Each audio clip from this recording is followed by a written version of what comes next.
Hey everyone, Sparrow here. Welcome back to Sandstone Eco Zoo, where we are currently working on the night house. It doesn't have a name quite yet, so make sure to drop your suggestions in the comments below and I'll get started on today's edition.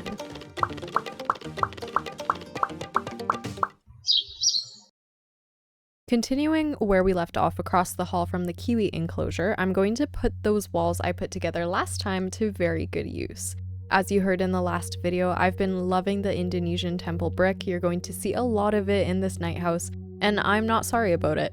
Although I do know console players don't have access to all of the building items, so I am a little bit regretful.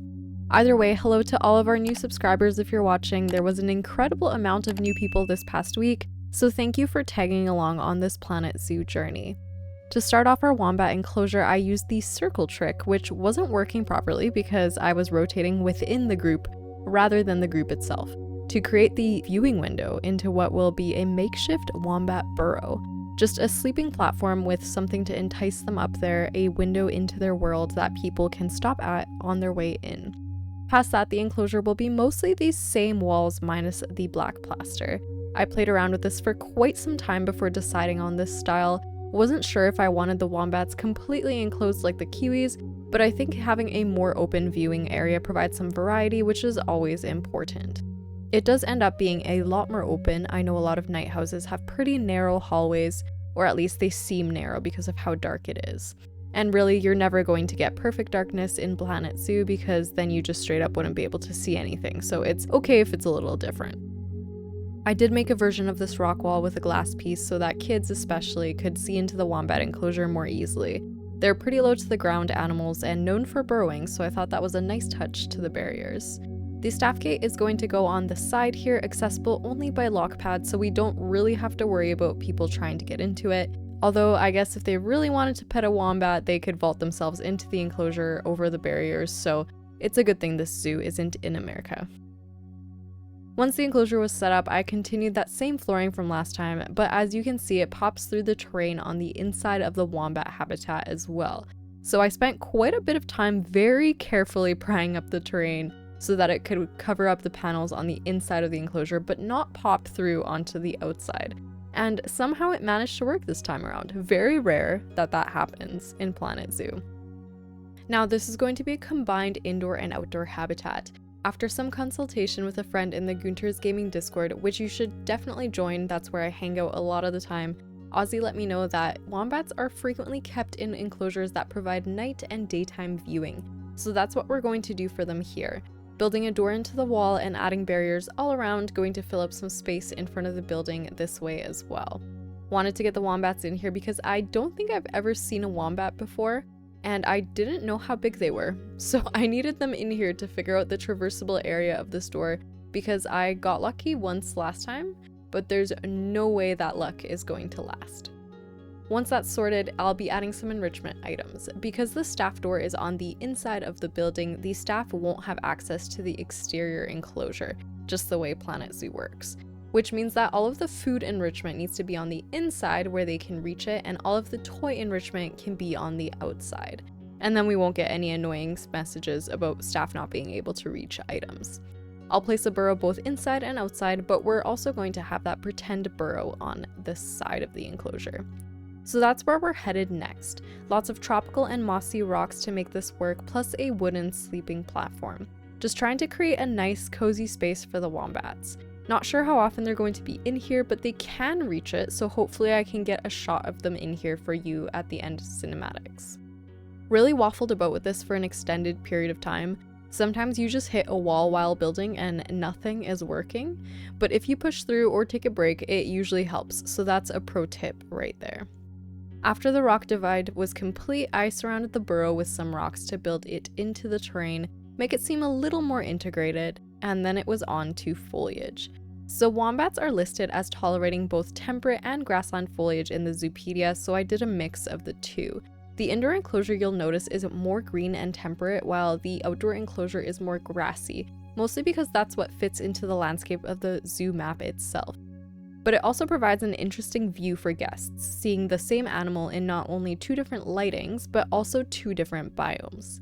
It was sometime around this point that I realized just how much I miss nettles.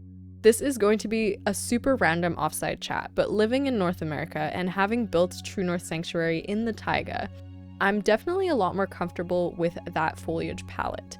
It's something I see most days, and it's just easier for me to imagine what it should look like. I am loving having different foliage to play with between Sandstone Eco Zoo and Cactus Creek, but I was watching some other creators, and for some reason, I kept noticing the nettle they were using. And in my head, I was like, wow, I really miss using nettle in my builds. So perhaps I will have to go back to using it once in a while, even if it doesn't fit the continent and biome of the build. So that was super random. On to lights and misters. I added the steam effect to the screen mount in the center of this group, and it gives the illusion of some sprinklers going off. Not yet sure how I feel about it. I wish we had a sprinkler effect that goes off every so often like the snow effects, but let me know in the comments what you think. The exterior of the habitat we're going to make a lot more grassland-ish, as mentioned earlier. It's pretty low-key, not anything special. I'm imagining that after the zoo spent so much money getting this massive building in, these additional extensions outside were kind of slapped together and not super high budget compared to what's inside the night house, which we need to make sure guests can access, so we need a path into this main entrance airlock. And boy did I struggle with the paths. I wanted to have a slope like on the side entrance, but it just wasn't working, so ended up with a bit of a staircase. We'll likely build up planters around it just to make it fit in a bit. And the building will still be accessible via ramp on the side, so that all works out. One thing I will mention though is the option to make raised pathways shorter or longer. There's a toggle in the second menu that you need to check on and off to make this happen, but it was absolutely a lifesaver for both the entrance stairs and the next portion of our build, which is the burrow. I mentioned this in last week's video, but this idea comes from Severin Rasmussen, and thank you so much for it because it is basically the centerpiece of the night house.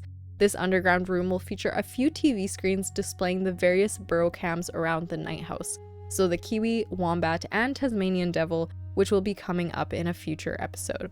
So while guests view animals in their burrows, they are also in a makeshift burrow to really help with the immersion. I ended up using the mud walls to define the room because they felt the most earthy and underground.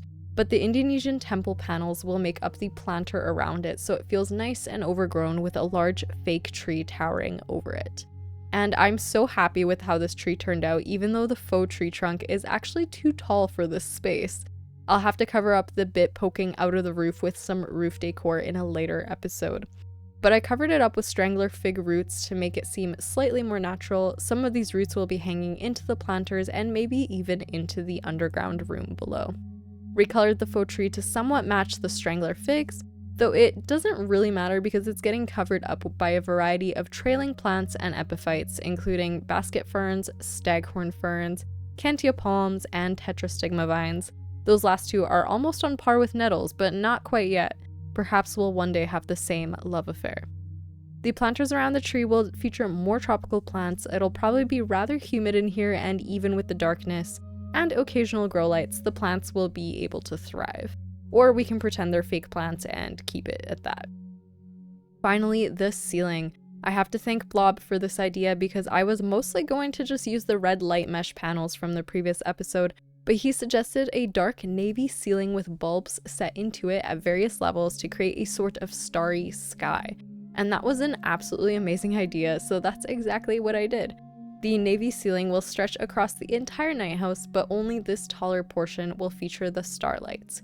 So I ended up using the smallest Arctic bauble piece and the New World bulbs, both slightly set into the ceiling to create the illusion of stars above the big central tree.